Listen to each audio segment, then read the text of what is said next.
பாகிஸ்தானில் முன்னாள் அதிபர் முஷரஃபை கொல்ல முயன்ற வழக்கில் கைது செய்யப்பட்ட 4 தீவிரவாதிகள் தூக்கிலிடப்பட்டனர்.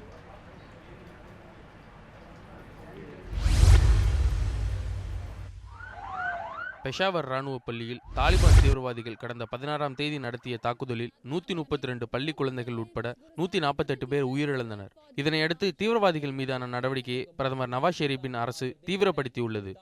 பாகிஸ்தானில் பயங்கரவாத செயல்களுக்காக தூக்கு தண்டனை விதிக்கப்பட்டுள்ள 3000 பேரை தூக்கிலிட நவாஸ் முடிவு செய்துள்ளார்.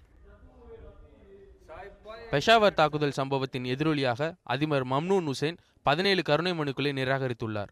ராணுவ தளபதி ரகல் ஷெரீப் ராணுவ நீதிமன்றத்தால் தூக்கு தண்டனை விதிக்கப்பட்ட 6 பேருக்கு தண்டனையை நிறைவேற்ற கருப்பு வாரண்ட் பிறப்பித்துள்ளார்.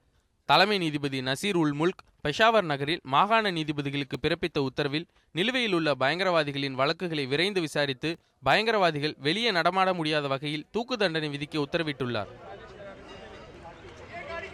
இதன் மூலம் 7 ஆண்டுகளாக இருந்த தாலிபானின் அட்டூழியத்தை பாகிஸ்தானில் இருந்து வேரடி மண்ணாக அகற்ற பாகிஸ்தான் நீதித்துறையும் முன்வந்துள்ளது.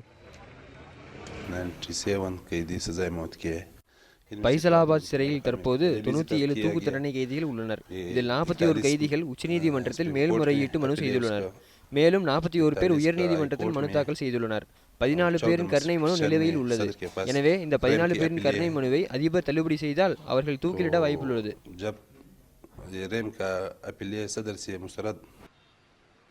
இந்நிலையில் முன்னாள் அதிபர் முஷாரஃபை கொல்ல முயன்ற வழக்கில் கைது செய்யப்பட்ட ஜுஃபேர் Ahmed, Rashad crochet, Ghulam but மற்றும் ரஷ்ய குடியுரிமை பெற்ற அக்லாக் அகமது ஆகியோரை பாகிஸ்தான் அரசு தூக்கில் போட்டது. மத்திய சிறைச்சாலையில் அடைக்கப்பட்டிருந்த இவர்களை பைசலாபாத் சிறைச்சாலைக்கு மாற்றி தூக்கு தண்டனையை பாகிஸ்தான் அரசு நிறைவேற்றியது.